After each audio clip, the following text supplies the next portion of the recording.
explorers, both with NASA and with commercial companies, through private space astronauts. Yesterday here at the Museum of Flight, Charles Simonyi and Richard Garriott were both here, two people who have flown to space as private citizens. A reminder for today's program, if you're watching on NASA TV or if you're just joining us, today's panels will be replayed and available on YouTube at the NASA Television YouTube site. If you go to YouTube and search on NASA Television, all of our panel discussions should be uploaded this afternoon. Also, if you have a communications device with you here today, you can follow us on Twitter at #NASAFuture. We'll also be taking questions from Twitter followers throughout the panel discussion today. Our next panel this afternoon, or this morning, I believe, is going to be on commercial space investments and benefits for the nation.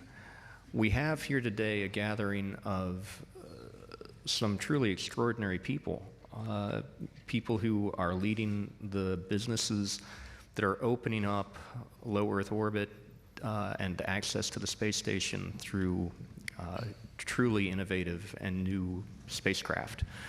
To lead the panel discussion today is once again our friend from the Museum of Flight, Doug King. I've enjoyed getting to know Doug, and I know he's passionate both about the past and the present, but also very much about the future. So I'll turn it over to Doug. Doug? Thanks, David. Really appreciate it. Thanks to all of you. We worried a lot about developing questions ahead of time. It looks from that first panel that that won't be necessary, that you're very willing to participate in the discussion, and that's exactly what we would like to do up here. Since we have limited time, I'm going to dispense with individual introductions of our esteemed panel. There are great bios in the folder that you got in the program you got on the way in, but I have to introduce them as a group. When Lori Garver spoke this morning, she talked about the analogy between what's happening now in commercial space and the personal computer world. Well, I worked in Silicon Valley in the late 1970s, and I saw some of those conversations with people like Steve Jobs and Bill Gates and others, and she's right. This has more feel to that than anything that I've seen since. We speculated what would it have been like to be able to sit in a bar and listen to, maybe in Palo Alto, California, after somebody went over to Hewlett-Packard and stole some parts to build an Apple I or II, and listen to those folks talk to each other back then about what they thought the world was going to be like. Well, that's what we're doing here this morning. There's no beer, but we ask our panelists to act as if all the rest of us were listening in on them and their vision of where they're going. Why is their company, their endeavor, worth spending the time and energy and career that they're each investing in it? Because we have to get that across to the public, that this isn't something that's going to happen maybe someday in the future. It's something that's happening today, right around us. We went outside a few minutes ago and met some of the Washington Aerospace Scholars students. Right behind them were a bunch of 8-year-olds from a girls' school here, looking at those high school kids and saying, gee, I hope I can be them someday. And those high school kids looking at this panel saying, I hope I can be them someday. So I'm going to get out of the way and just let them introduce themselves with a brief introduction, a discussion about what their passion is, what their company or organization is doing, and then open it up to a conversation among them that we can all listen into and participate in. So let's start right next to me here with Phil McAllister from NASA. Phil? Thanks, Doug. I'm very happy to be here. And I work at NASA headquarters, where I oversee the commercial crew and cargo programs, the development piece of that. And I want to thank you, Doug, for inviting us here. This is a beautiful facility. It obviously provides a lot of information about spaceflight, but also inspiration. And I think that's really important as we go forward. And I'm sort of a testament to that inspiration, in my opinion. I vividly remember being a high school senior, and when people asked me, well, what do you want to do as a career, Phil? It was very simple. I knew it right away. I want to be shortstop for the Mets. I mean, come on. I was at high school as a senior. That's what I wanted to do. And that was my answer right up until the time I saw a story about the space shuttle on my hometown newspaper with a big picture of the shuttle. This was in 1981. And I thought that was the coolest thing I had ever seen, a spaceship landing on a runway. That's when I decided to be an aerospace engineer, and here I am at NASA helping to bring about the systems that are going to follow on the space shuttle. And at NASA, we're very much following a dual course today for space transportation.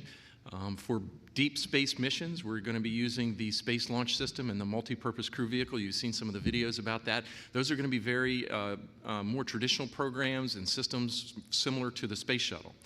But for low Earth orbit, where the International Space Station travels, that's a place that we've been many times, over 150 times over the last 40 years. So we feel like it's time now to transition some of the responsibility for launching crew and cargo to low Earth orbit to the private sector. And that brings me to my fellow panelists. They represent some of the companies that are helping to do that and develop these systems. And that's where I receive my inspiration today, seeing these people and their coworkers coming up with new and innovative designs. There's not a single solution, there's multiple solutions. They're very different. Some have capsules, some have wing bodies. There's new engines, new support systems, all designed to take people and cargo to low Earth orbit. So that's what I find very exciting today, and being a part of that I really like. So I remember I was very sad when the space shuttle was retired, but I have been re-energized recently by seeing these new commercial systems come into being, along with the opportunities that they're going to represent. Honestly, not everybody at NASA is comfortable with this new role of transitioning crew and cargo to low Earth orbit to the private sector. But once again, it's only for low Earth orbit, and we think that that is appropriate. Beyond low Earth orbit, we're going to follow in a more traditional path. And I would say, if not now, when? I really think this is inevitable. The time is right. These aerospace companies are mature. They're ready to do this. And again, it's very exciting to see different designs come into being. So consistent with this shift, I'm also going to just take that much time and shift most of my minutes over to the people actually doing the work. Thank you. Thanks, Phil. Gwen Shotwell, SpaceX, you made a big announcement this morning. Yeah, it was great news. So we had some discussions with Mike Suffredini yesterday to determine a launch date. And we decided that February 7th was the right day to shoot for. And that really kind of focuses all the activities for the next 60 days. We're thrilled to get there. We're thrilled that NASA is letting us get there. So kudos to NASA and the teams we've been working with. So I was asked to shortly, and I'm always short for those of you that know me, I much prefer to answer questions than blab on here. Answer two questions. Why is my company doing what it's doing, and why am I doing it as well? So SpaceX was founded by Elon Musk. We are doing exactly what we're doing because of him and his vision. He believes that it is absolutely essential to the human race to provide the capabilities to move beyond Earth for humans. It's a giant goal. He's quite the visionary. And every decision that we make at SpaceX is focused on that particular piece, taking crew to space. Falcon 1 was a great pathfinder for the eventual Falcon 9 that can actually carry crew.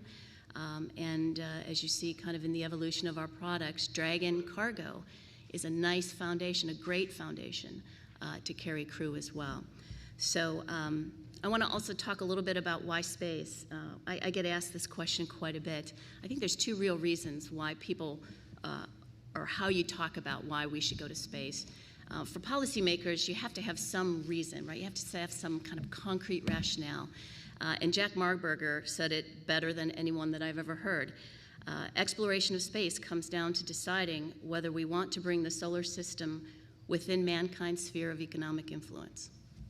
Great reason to get to space. But I think there's other reasons that are harder to explain.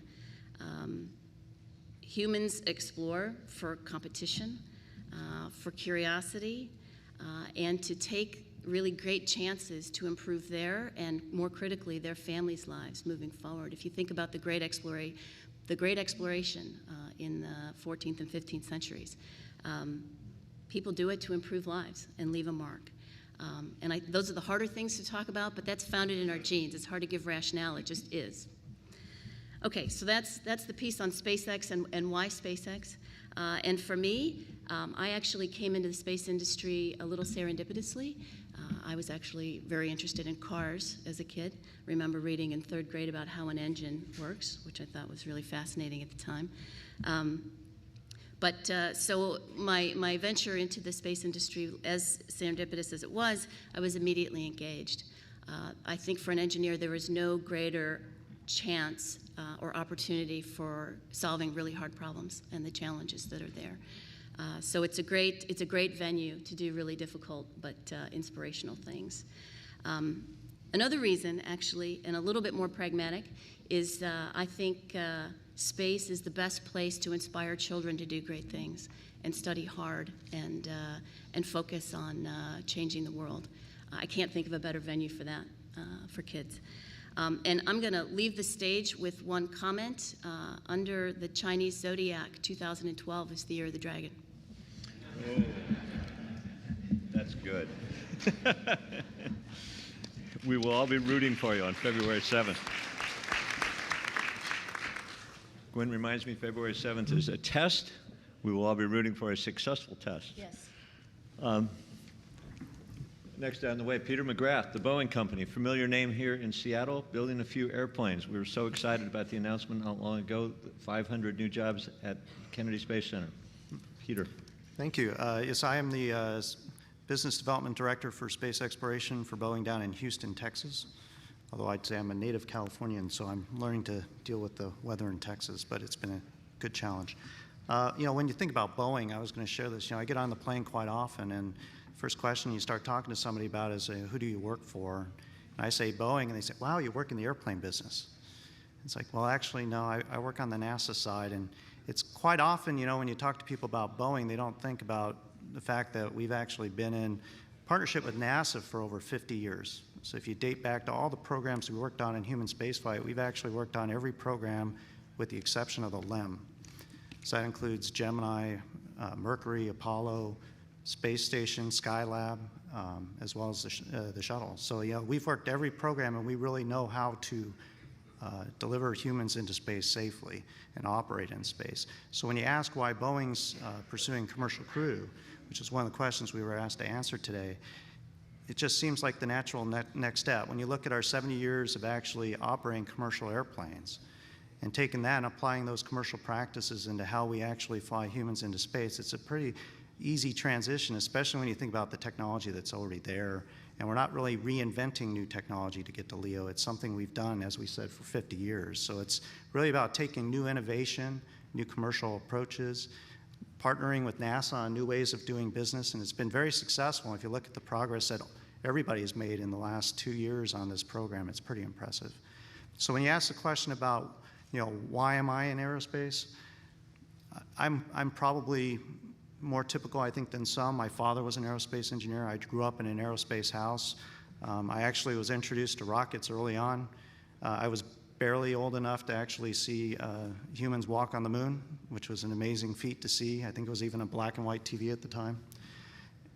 And then I remember sophomore year in high school, I wasn't good enough to make the Mets. But somebody asked me, what were you going to do when you get through with high school? And I said, well, I'm going to go to college, be an aerospace engineer, and I'm going to work on space station. 6 years later, I graduated from USC with an aerospace engineering degree, and I was working on space station 5 days later. So I really fulfilled my dream, and I'd say my dad was my biggest inspiration, but I'd also say, seeing somebody walk on the moon. So we need to create that next environment of somebody walking on the moon to really energize the next generation of aerospace engineers. So I'll yield the rest of my time. Thank you.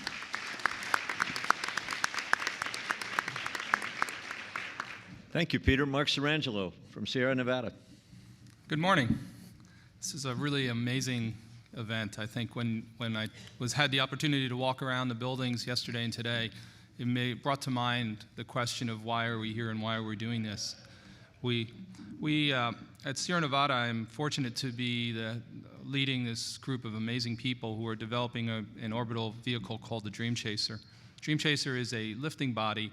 It means it's a winged vehicle that could be piloted or unpiloted, and has its legacy in a vehicle that NASA designed and took to a very serious level about 10 years ago.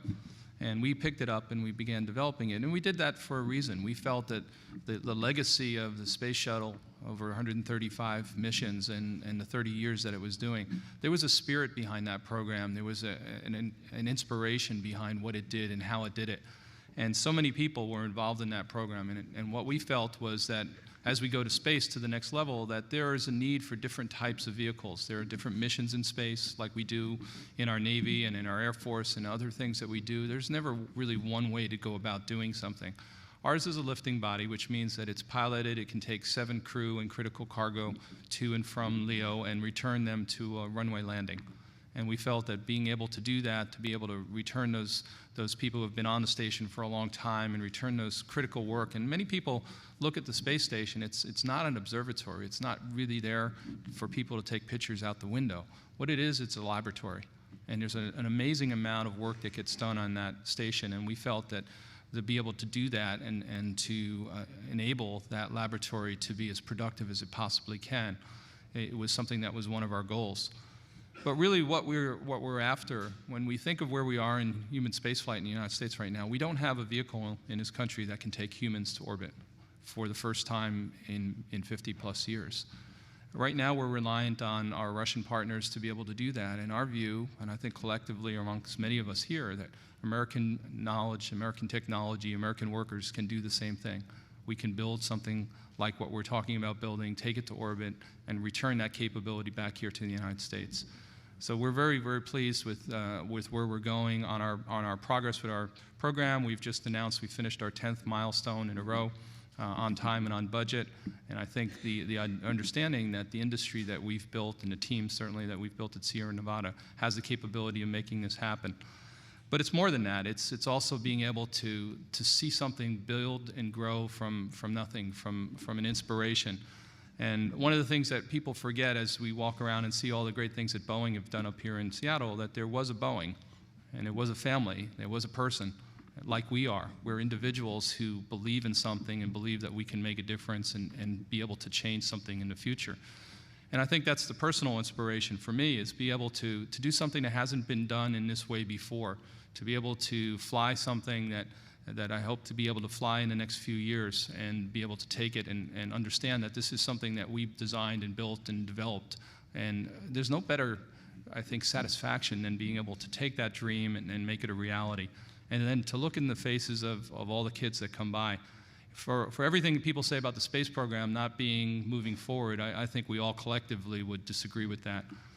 I went to the last shuttle launch, and there were 1 million people who took time out of their lives to go down and see that. It's just an amazing amount of spirit and an amazing amount of energy, and we're very happy to be part of that and very happy to be leading this, working with NASA as a true partner in this program.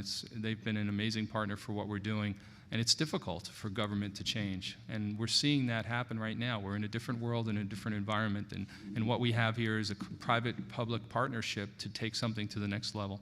So we're very appreciative of that. Thank you very much.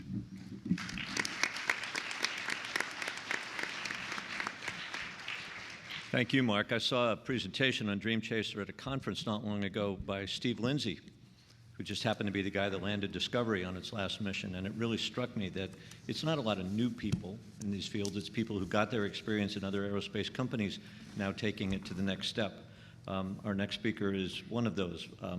Rob Myerson. I talked about a local company here named Boeing. There's another local company here that people don't know quite as well yet, Blue Origin. Okay. Thank you, Doug, and thank you to the Museum of Flight and NASA for setting up this wonderful event. The Blue Origin was created in the year 2000 specifically to enable enduring human presence in space. So we are a human spaceflight company, and we're creating safe and affordable human spaceflight. And we have a founder, Jeff Bezos, the founder and CEO of Amazon.com, who has the long-term vision and the resources to carry that through to fulfillment, to a finish. Like many here, I grew up watching American astronauts land on the moon. That's not a new story for many of you. It was very exciting for me. I remember my 5th birthday playing in the cardboard lunar module that my parents had bought me, and I just remember that day very, very clearly. I built a lot of model rockets as a kid, flew them out of the front yard of our house. Probably not something you'd be allowed to do today, but I graduated from that to making my own propellants with the chemistry set that I had, and then later graduating to using some of the propellants or some of the chemicals that weren't even in the set that my older brothers had handed down to me in a way that I might tell some people over a beer someday. But the Beers now, Derek, and bring them. not today. Phil, maybe, yeah. After, in high school, I considered architecture for a little while, and I really, really enjoyed the vision of putting together a building or a house, but lucky for me, I moved on to engineering fairly quickly. I went to the University of Michigan, and I met one of my first mentors, and there's two mentors I want to mention today because I think mentorship in an industry like ours is very important to help young people help to guide young people to see this to the finish, because it's not an easy path, aerospace engineering.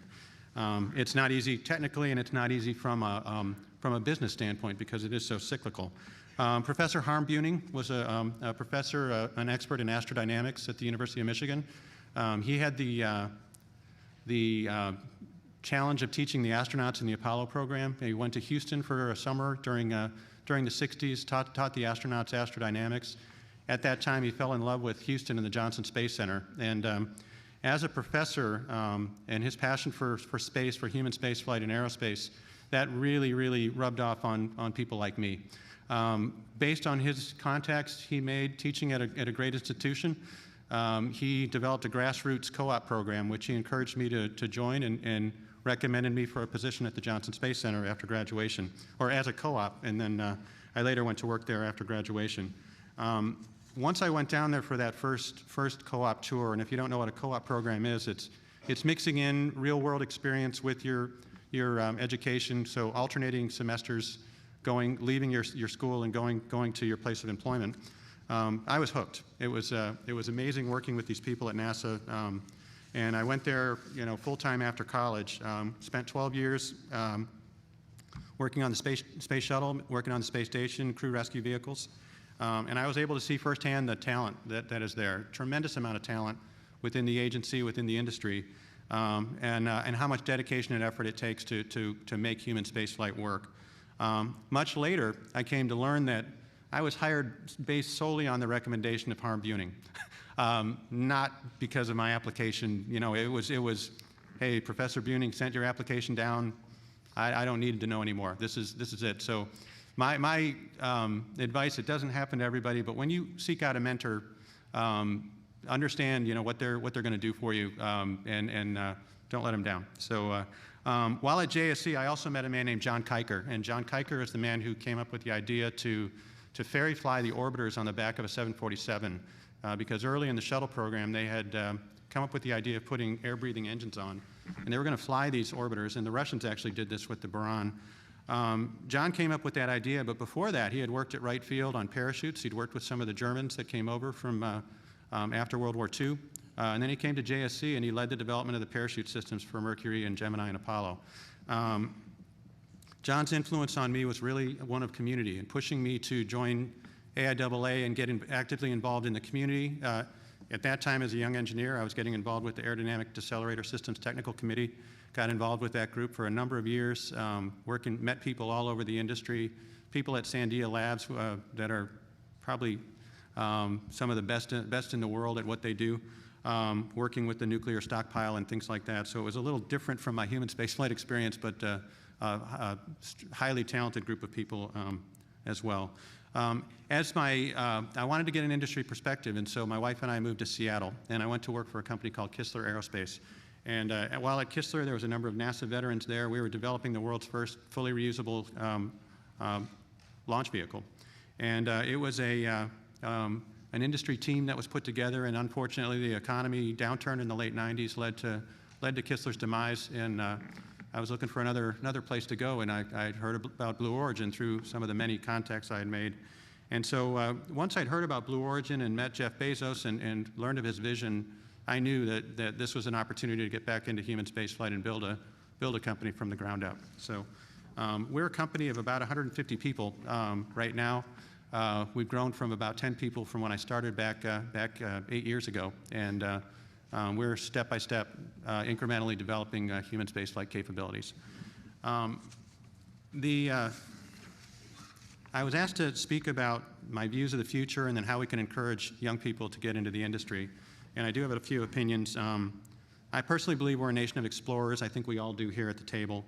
Space represents that next frontier, and I believe that strong investments in science and technology will make us stronger. So you know, the beginning of my career marked probably the greatest contraction in the aerospace industry, where companies merged together, and I'm really glad to be on the forefront of the reversal of that trend, where new companies like the people sitting next to me today are starting. We're getting at the forefront of starting these new companies to grow an aerospace industry that can be more creative, more competitive, and create a more vibrant industry for the future. If you look in history and you look at the competitors for the space shuttle, and look at the pre-phase A studies, Dennis Jenkins wrote an excellent book on the history of the space shuttle. It is amazing how many companies that don't exist today by name, the culture and their parts exist somewhere deep in the larger organizations that absorb them. But it's fantastic what those people, what those teams came up with. And in the end, the resulting space shuttle, of course, is a phenomenal machine. But all the ideas and the creativity that went into getting to where we got was really amazing as well. The final point, here we go, I'll lose my, let's talk about kids and young people and getting them into the aerospace industry. I have 3 young kids, 8, 11, and 13. My daughter's looking to go to high school next year, and took her to information night at Aviation High School last month. Aviation High School is an amazing place here in Seattle. We're lucky to have it here in Seattle. Kids today have opportunities that we didn't have, and if you're passionate about space, follow that passion and combine that passion with the hands-on activities that our kids have today, like FIRST. FIRST Robotics is you know, like a rock concert for kids that are interested in science and technology. Design, Build, Fly, an activity the AIAA puts on for college students. Solar Car, Formula SAE, all these projects that students have. Project-based learning is very important for our future of aerospace engineers. So I wanted to leave you with that point, and if you're looking to come into this industry, please follow it through. It's not going to be easy, but follow it through to the end. So thank you.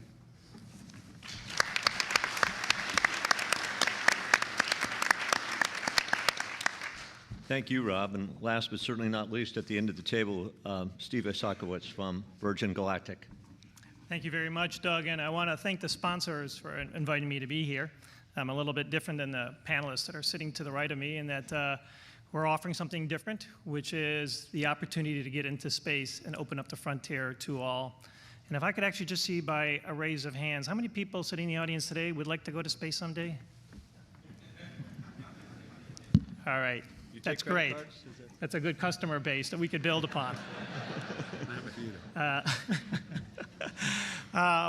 Yesterday, I had a chance to sit through the dedication of the wonderful Charles Simonyi Space Gallery, and Doug, in his opening comments, talked about it in a way that actually I thought really hit the mark. He talked about the museum being a place not just talking about history, but to inspire for the future.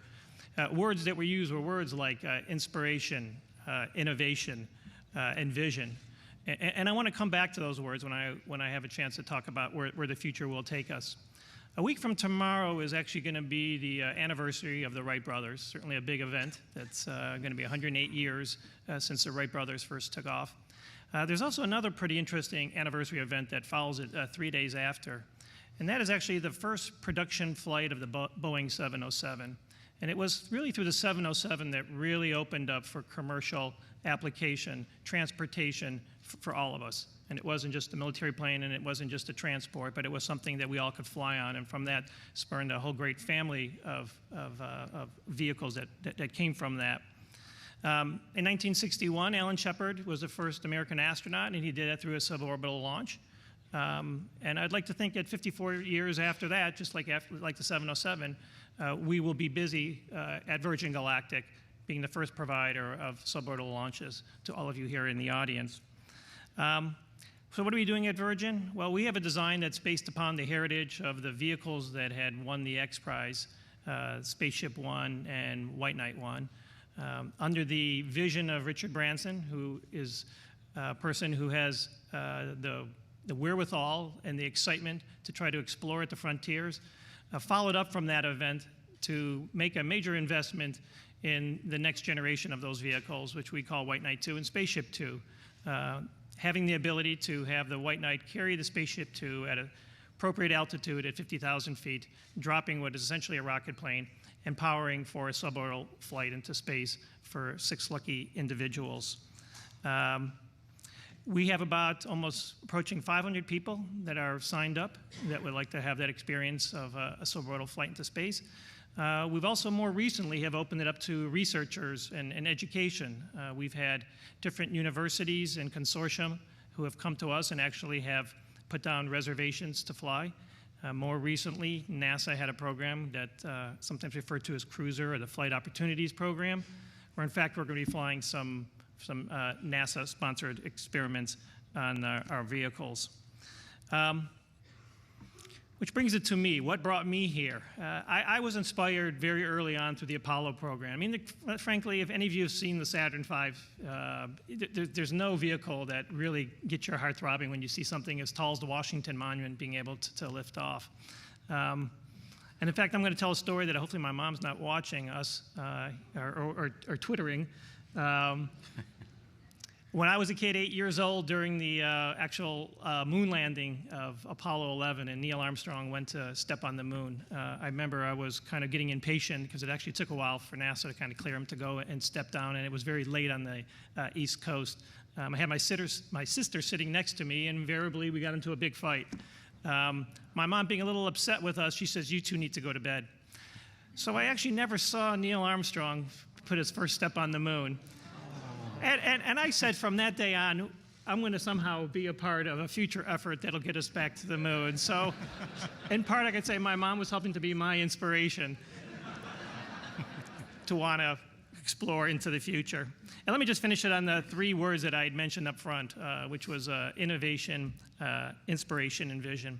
You know, with regards to innovation, one of the things I note in the space industry, which I had been out of the last few years and only recently joined at Virgin Galactic as the Chief Technology Officer, is unlike other industries that have, you know, like Moore's Law for the computer industry with the speed of electronics doubling every couple years, we don't really have the equivalent in the space industry. In fact, if you look at the economics of space travel, really the cost has either remained the same or maybe increased depending on how you do the math.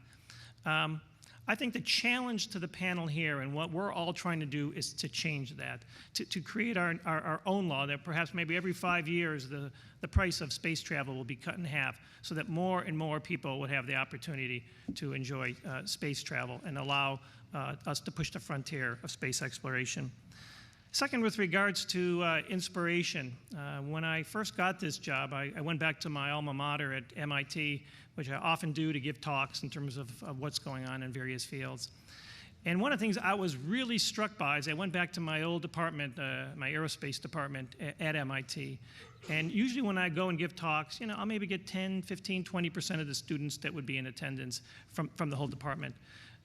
When I gave the talk about a month ago, it was about 60 or 70% of the student population from the department that was actually sitting in the talk. I mean, the room was filled. And it's not because I'm a great storyteller or a great speaker, but I really believe it's the subject matter. I really believe that those of us here on the panel, and hopefully those of you in the audience that want to be a part of it, are really at the forefront of something really exciting. And I think it's truly inspirational in a way that's capturing imagination, which we haven't had in a number of years. Last point I want to make is just one of vision. One of the things that, for me, makes it exciting to be at Virgin Galactic is, you know, when you talk to people who've had the opportunity to be in space, they talk about how transformative it is to actually see the beauty of our planet, to see its curvatures, to see the countries without borders, and just to see this, you know, blue pale dot out there in the vast blackness of space is something that has transformed them, you know, in their lives. And I want to sort of finish my opening comments by reading a quote of one of our test pilots, Brian Binney, who flew during Spaceship One when Scale Composites won the X Prize competition, which I think sort of summarizes the attitude of those of us that are venturing in this new area. He said after he flew, "I wake up every morning and thank God I live in a country where all of this is possible, where you have the Yankee ingenuity to roll up your sleeves, get a band of people who believe in something, and go for it and make it happen. It doesn't happen anywhere else." Thank you.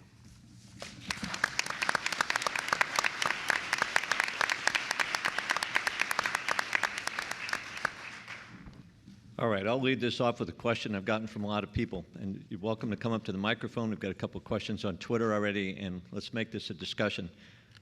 When? We're not going to ask you proprietary. We're not going to ask you for specific predictions, but how is this going to unfold over the next 5, 10, 15 years? Who wants to take a shot at that? You see, everybody's got Gwen's got a launch on February 7th. So Could you're I- asking, what's the future? How's it going to evolve? What's going to happen when in the next few years? You can tell us specifically what your plan is or what you think other people are going to do. When will the public we can buy a ticket now on Virgin Galactic. When are you going to fly, Steve? When do we think Dream Chaser will be at the space station? When will SpaceX be going back and forth regularly with the NASA astronauts, so on? We've been pretty public about when we anticipate getting crew to LEO. So we're shooting for 2014. One of the really wonderful things about being in this business is when you finally get the chance to touch real hardware that's going to go to space. I know Gwen feels that way, and this weekend we're getting delivery of our first flight vehicle, and we're expecting to start flying next summer on our first test flights. So it's become really quite real for us, and that makes us all smile.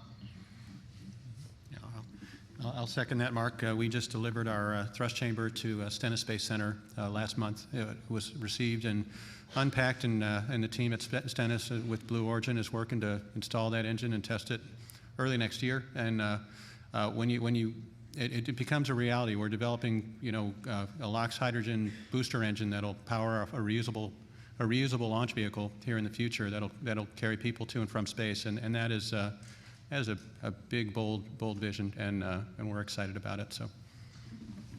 We've had a lot of activity already underway. What makes our effort as unique is on every flight we have people on it. So for us, it's safety first in everything we do. We've had 78 flights of the White Knight 2. Of those flights, we've had 16 where we've had glide flights of the Spaceship 2. Next year, we're anticipating we're going to have the first what we call powered flights with the rocket motor, which we will do incremental steps from there until we achieve safely being able to reach the altitude of being into space. And then once we have a chance to prove that out and working with the FAA, we expect to have open up for commercial operations soon thereafter. Okay, from the Boeing perspective, so we continue to do significant risk reduction and development efforts, including we have a parachute drop test coming up, which will validate our whole reentry approach, and as well as doing some development of our actual booster, or abort engine booster at the flight configuration. We're going to do some testing on that later this year. We're going to go into test flights in 2014 and hopefully be operational by 2015 is our target. So looking more longer term, I'll just throw my 2 cents in. I think next year we're going to start seeing regular cargo runs to and from the International Space Station from both SpaceX and Orbital Sciences. I think in about 5 years we're going to see regular crew runs to and from the International Space Station and low Earth orbit. I think in about 10 years, whatever administration is in office will make an announcement that they're going to extend the life of the space station for another 10 years. I think we should fly the space station as long as it's safe and productive. So I don't see 2020 as necessarily an end date. And also, right around that time, 10 years from now, we should probably be having our first crewed flight on our Space Launch System and doing beyond low Earth orbit exploration again. I would say for all the students, one thing is there's a lot of stuff happening near term. In general, my experience is it never happens as fast as we'd like. So patience, as well as the keep with it attitude that Rob had mentioned, which is important, is I think for those of us in the aerospace industry, we do need to have patience. Sometimes these things don't happen as fast as we would like, but we are moving forward and in a direction that I think is positive. That's the key. But the interesting thing about all your answers is that these private astronauts, or whatever we end up calling them, aren't in classrooms today. They're already working for you. They're already people that are out in industry. And what students can be thinking about is a platform where this already exists. What do I do? What comes next? Which I'll take the first Twitter question, then we'll go to our live questioners here, because the first question was actually from one of those people who says, I'm a young engineer already in the aerospace industry. What are the opportunities for me? Who's hiring? There you go. Notice that I didn't raise my hand. You know, NASA's been pretty flat. This is where the growth is, and I think that's important. Any suggestions for all those engineers that are already out there and thinking, boy, this sounds like an exciting place to head my career? Anything specific they ought to be trying to pay attention to, places they ought to be, people to talk to? I can tell you from our perspective, part of our plan is actually to have a significant part of our team be university driven. And we've got relationships with a couple of universities already, and one, the University of Colorado, was engaged with graduate and undergraduate students who are actually working with us on the building of our Dream Chaser. And I can't tell you the excitement that's on their face when they see this. This is real hardware that's going to fly, and they're going to be part of potentially what is America's next vehicle in space. And they helped design our scale model drop test vehicle, which we flew last year. And the idea was that we were helping out the students, and they were going to get this exciting involvement. And I have to tell you that it's turned out the other way, that the energy, the enthusiasm, what they brought to us makes us all realize why we got in this business and why we're still there. And it's just an amazing thing. My only concern is that my consumption of Red Bull has gone up 4 times since they've come on board. I'd like to give some advice to students. It's absolutely critical for you to work on real projects, hardware, software projects. PowerPoint works in this industry only to a certain extent, and the best engineers that we find are, and students that we hire, are the ones that have done the design, build, fly, the SAE, Formula SAE. Those hands-on projects make you much better engineers because you get to make your mistakes, learn, and respin it. And if I could add to that, I think summer internships is a great opportunity while you're in college to actually get the kind of experience that Gwen's talking about. It makes you much more attractive to people that want to hire you, but I think it also gives you sort of early experience of what it's going to be like. So at Virgin Galactic, we're actually taking summer internships if you're interested. We have a summer internship at Blue Origin as well. We've had one since 2002.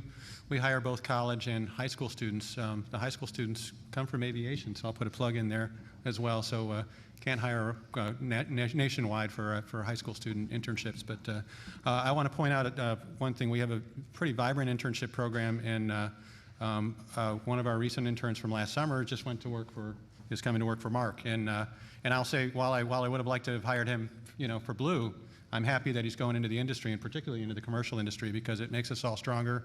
These are brilliant kids, they're brilliant people, and they're going to be great engineers. So we need to keep those kinds of programs going. So. Thank you, Rob, for training them. Started with you, Mark. So if I could add one comment, which was, we talked about the environment for hiring. I went through a couple of cycles on station back in the late 80s, early 90s, where it dipped pretty severely.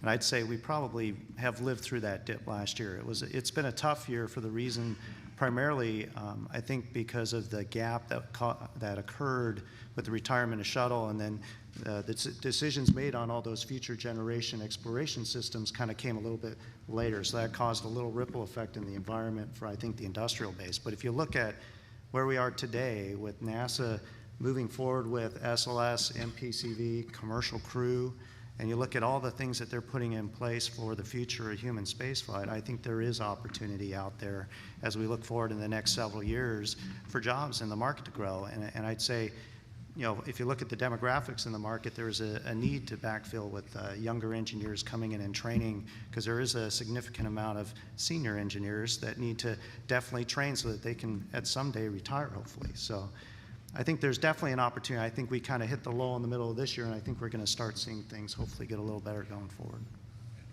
Thank you. Let's go to our first question over here. Thank you. Joe Bruce, Solar System Ambassador. And children have been mentioned a lot today.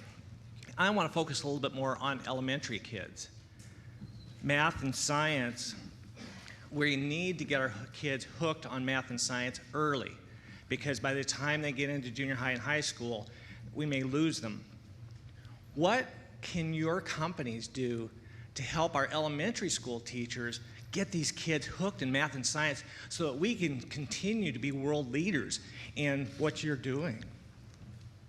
Well, I'm glad to start on that one because I want these people out there building spaceships and thinking about going to the future. I think that's really the job of people like us in the museum world and educators. It was a great, I mentioned earlier today, the great meeting here yesterday afternoon of museums and educators and media from around the country talking about exactly how we can do that. And these people being here today and sharing their stories with us is what helps.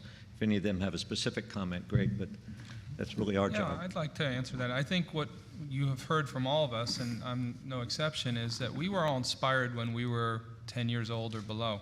Most of the people who are in the space industry and most people who work for me have that in common. And we can't forget how we came from where we are. I think one of the things that really opens that up is to bring those kids into seeing what we can do. Bring them into the factory tours, give them a chance to see things that are working live and in person, and particularly having class visits, which we do in our company to have students come by, because you never know what student you're going to be able to spark. Just like all of us, I think, got that spark when we were kids. So we think it's a serious approach on our company's part, and I think all of us feel the same way, that we have to be able to reach out and make sure that next generation or 2 generations from now is going to be there to pick up the mantle.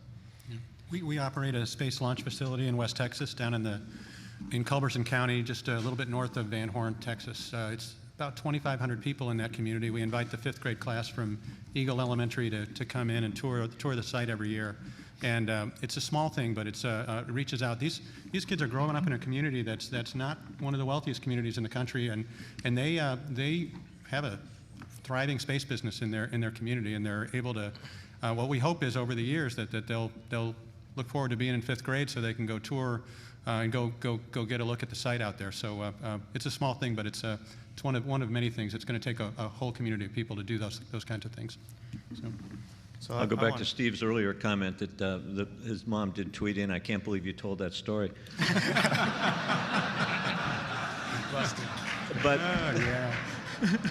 But it gets to the role of parents and all of us in the room in exactly what the gentleman said of talking to young people about these things, not when they're in high school, not when they're in college, when they're about 6 or 7 years old, and giving them the experiences that shape their perception of what it's okay and what it's cool to do. I think that's true. I'm sorry to interrupt, Peter, but I would say that elementary school is not the problem. I do career days with my kids all through their elementary school years, and I can tell you for that day, I was the most popular guy in our neighborhood, except for the fireman. I hate that guy.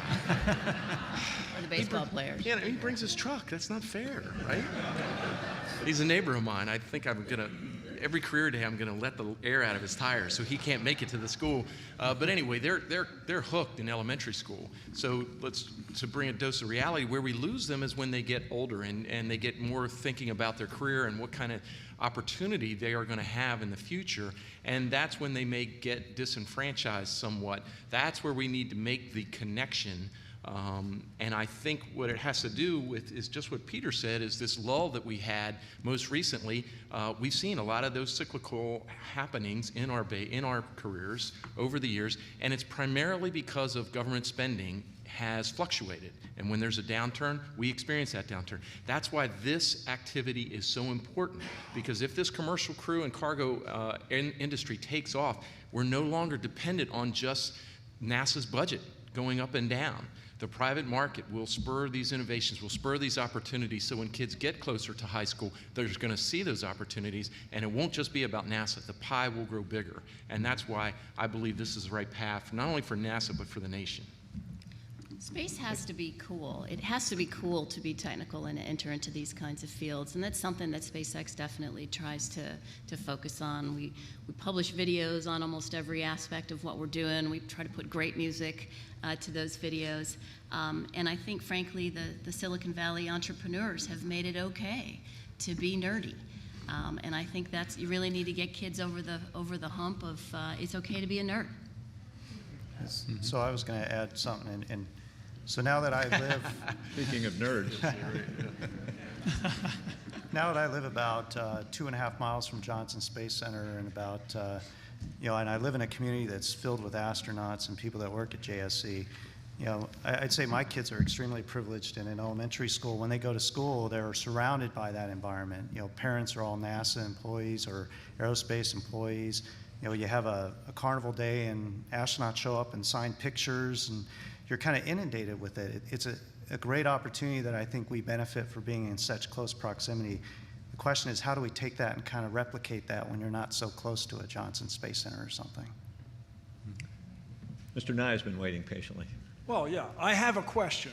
But first, let me say the Planetary Society, the world's largest non-governmental space organization, has just started a kids section because we all got started before we were 10. Part of the reason the Science Guy show was successful, we had the benefit of very good research. You have to get people before you're 10 years old.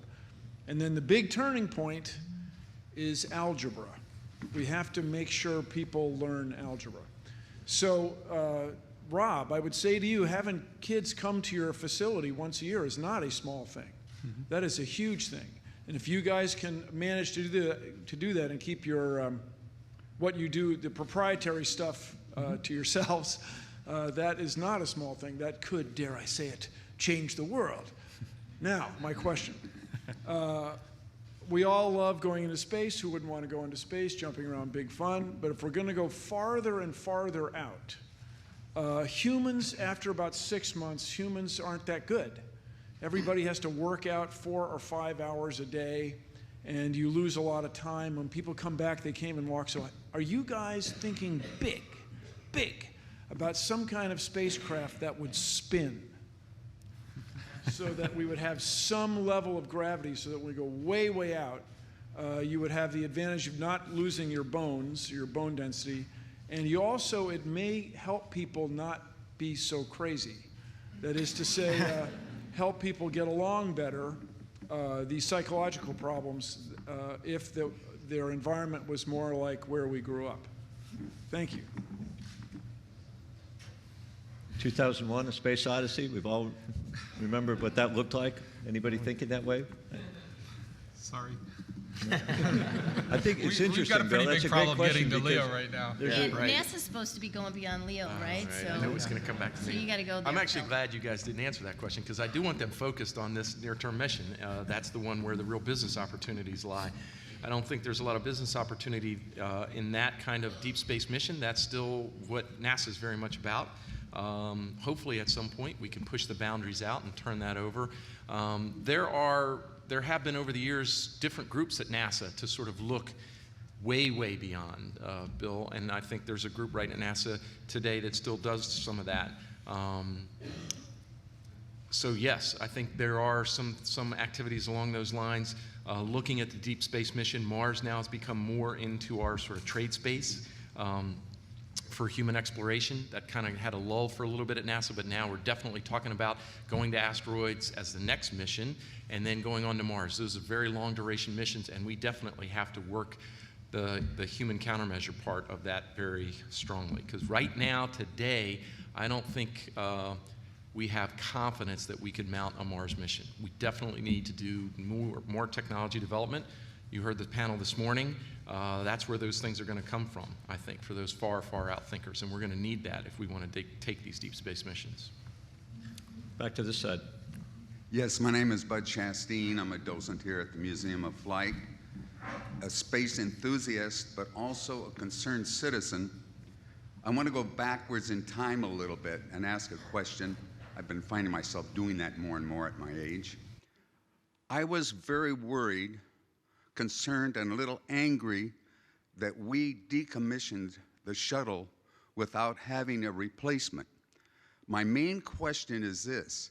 We all know what good friends the Russians have been in the past to the United States. What is the danger of some political turmoil happening where they would refuse to fly our astronauts? A minor question. I noticed when they're sending astronauts up, there's usually 3 at a time. Maybe it's my imagination, but it seems like 2 out of the 3 have been Russians. So that's the main question. What is to stop them from stopping to fly our astronauts? Answered that one, honestly. Lori talked about it a little bit this morning. We're focused here with people that are in the short run here, concentrating on commercial flight. And I'd actually be glad to put you in touch with Lori's office and the right people at NASA that are really thinking about those big political issues and international trade issues, and let these folks really concentrate on, we've got really limited time here, questions on what are they doing the near future, really, in the commercial world. That's good. So I don't mean to ignore you. I was just looking to say go something. back to I what will give you a quick answer, though. Okay. And that is, I think one of the things we can do is to properly fund the U.S. commercial space program as we're doing, so that the biggest hedge to dealing with that issue is having a domestic capability that can fly as soon as possible. And if they know that we do have that, then it becomes less a political chip for anyone to use, and it becomes more practical. So I think the message back to you and to all of you and all of you who are listening is that's a very important question, a very important issue. The thing that we can do is to make sure that we do our jobs, and the government sees this as a very vital program for the United States. And the sooner they do that, the sooner we get to fly, the less that is an issue for all of us. Thank you. Great. Sir. Hi, my name is Dave Christie. I have one quick comment, which is that the idea that we are going to shift towards the commercial sector handling aspects that NASA used to handle, frankly, we've always had the private sector involved with NASA. As the former administrator Griffin said, that it's been NASA's insight and oversight that has been the guiding role, but we've always brought this private sector in. So I'd just like to make this point that this idea that we're going to shift gears away from what NASA is doing, it's actually we're just going to get rid of the whole function altogether. That will be the long-term role, because the whole globalized financial system is collapsing right now anyway. But just one quick question that I mentioned earlier. The Russians have proposed the Strategic Defense of the Earth policy, which was a revival of the old Strategic Defense Initiative under Reagan, which I know Boeing played a role in, to eliminate the threat of nuclear warfare on the planet, but also to deal with the threats that we face from space, as we saw this asteroid go through. And that was actually their proposal to eliminate the threats they perceived from Obama, who refused to give them assurances on the missile defense systems in Eastern Europe not being aimed at Russia, which we're now in the middle of a thermonuclear showdown with Asia. So my question would be, would you support the Strategic Defense of the Earth policy, or support opening up a dialogue with the Russians to shift the emphasis away from this insanity of nuclear war and towards dealing with threats we face from space? Again, I don't want to cut you off or prevent anybody who wants to answer, but I know Lori addressed that this morning. And again, these folks are very focused on businesses today, trying to develop a business that can take people to space soon. And so leaving the big policy issues to the policymakers in Washington is fine with me, unless anybody really wants to weigh in. I'll go back to another question on this side, see if we can get the last two before our time is up.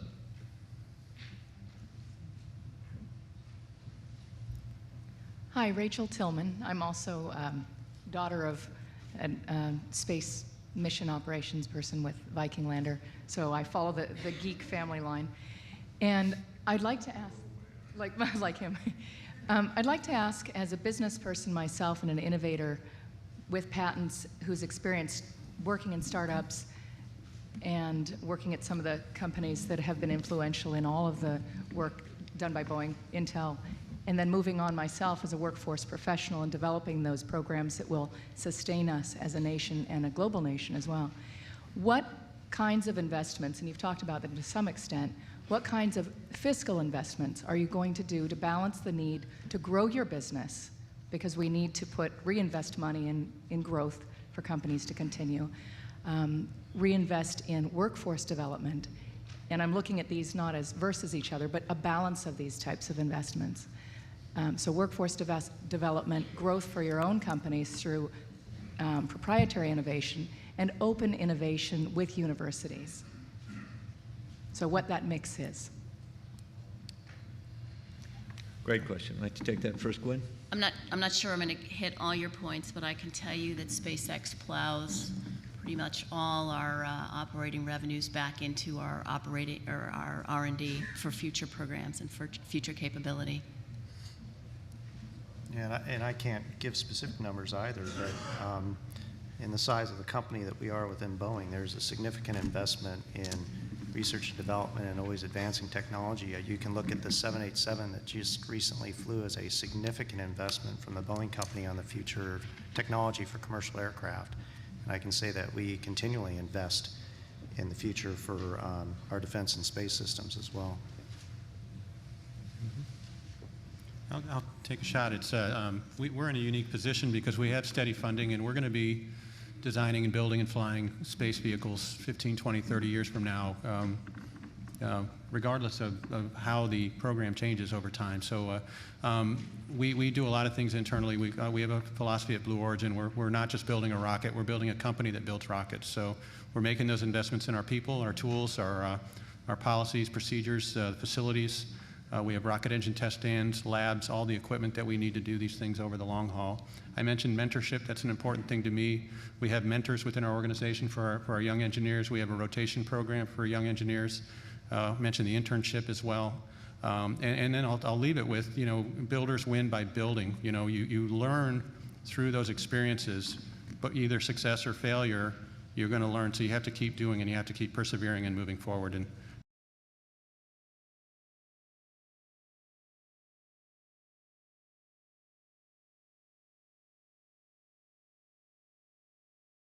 what's expected of each individual is really a diversity of skills which they learned on the job. So really the best training programs is just being part of a small company. And I will tell you, we hire the kind of people, as many of our panelists do, who are people that are absolutely passionate about their work. So even though the clock may stop at 5 o'clock in terms of what they're getting paid, these are the kind of people that stay till midnight and will work through the weekend just from the sheer excitement of what we're doing.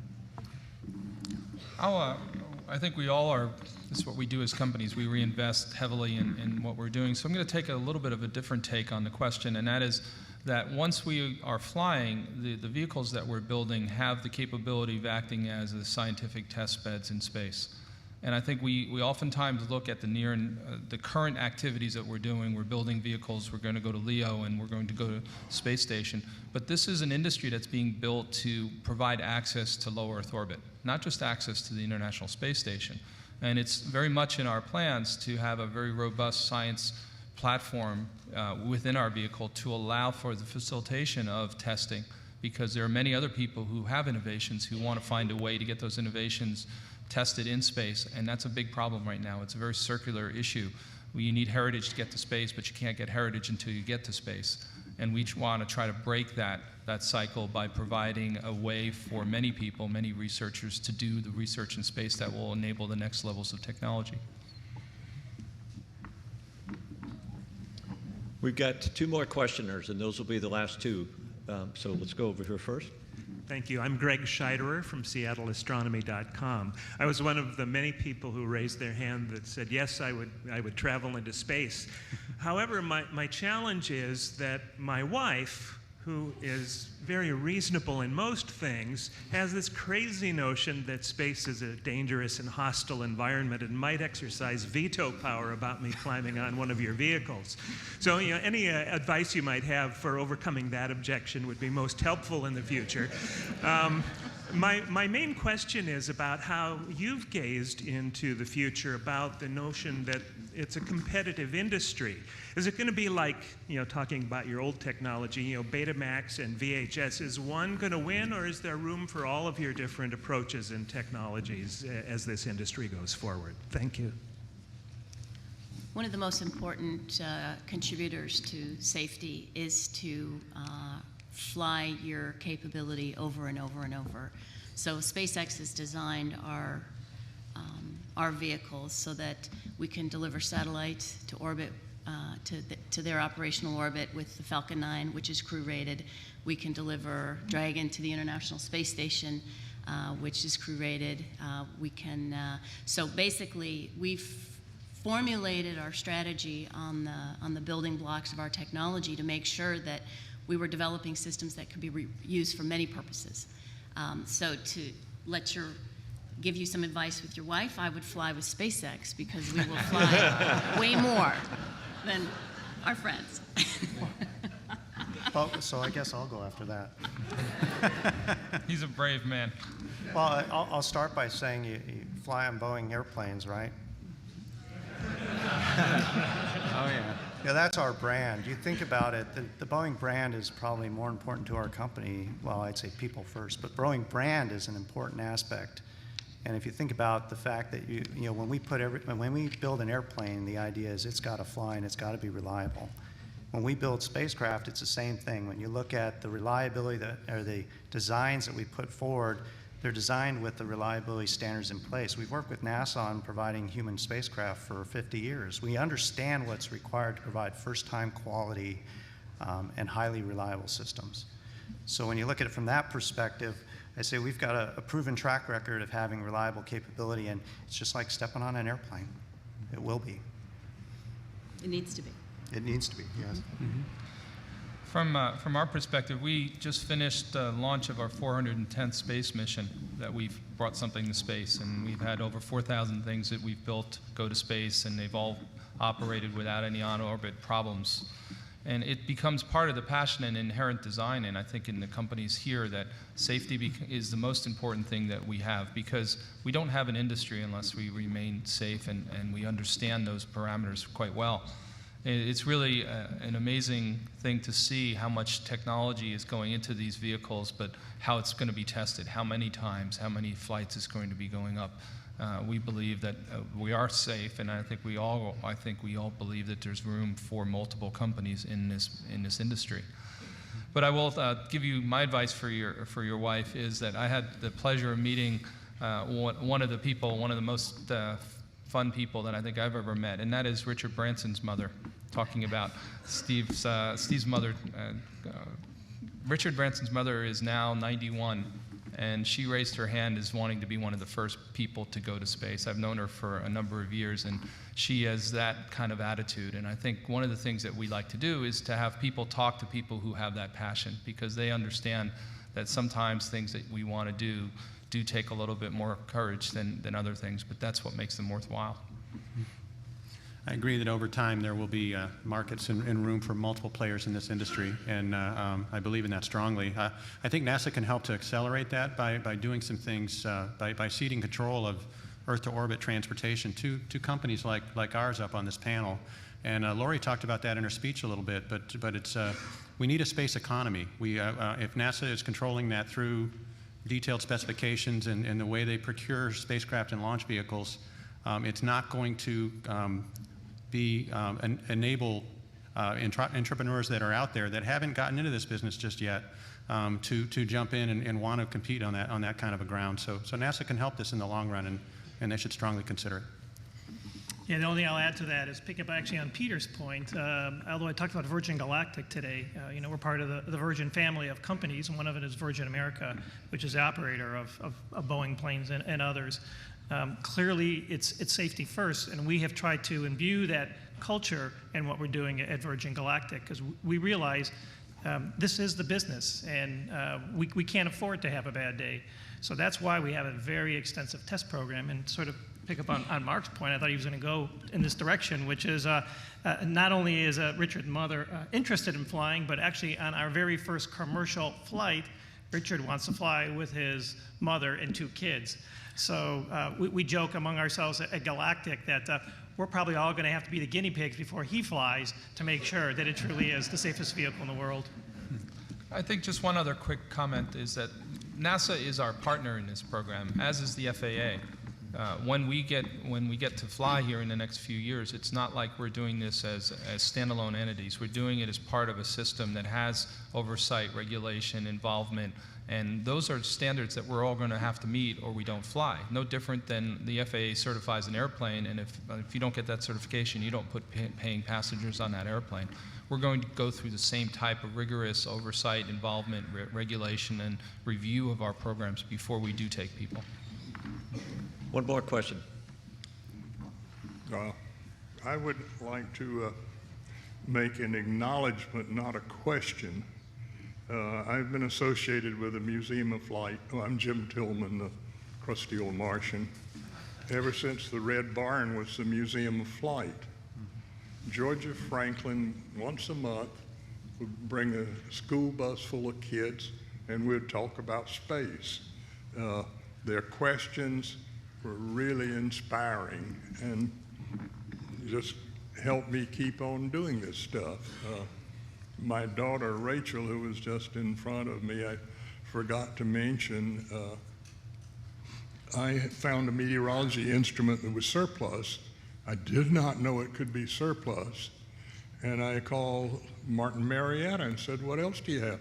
Oh, we've got the flight spare Viking aeroshell, the lander, the parachute. And what's going to happen to them? I said, oh, they'll probably be all for scrap and melted down. Rachel said, my teacher will want that. And she bugged me, and so the lander sits upstairs now. When children can get us to do something useful, maybe not what we think is useful, but that's been an inspiration for me, and to work with the young kids. And algebra, math, early on, I try to emphasize that too. And thank you very, very much for this great presentation. Well, thank you. One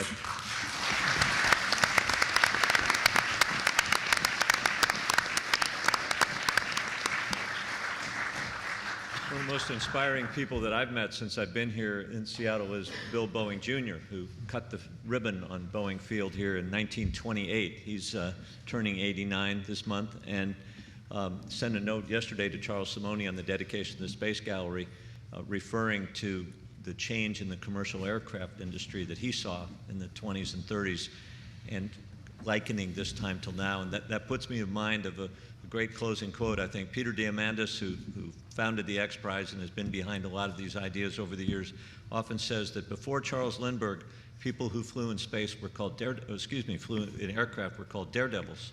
After Lindbergh, they were called passengers. Up till now, people who flew in space were called astronauts. The people at this table are going to make it possible to be the rest of us. So we thank all of them for being here today, and thank all of you for being in the panel.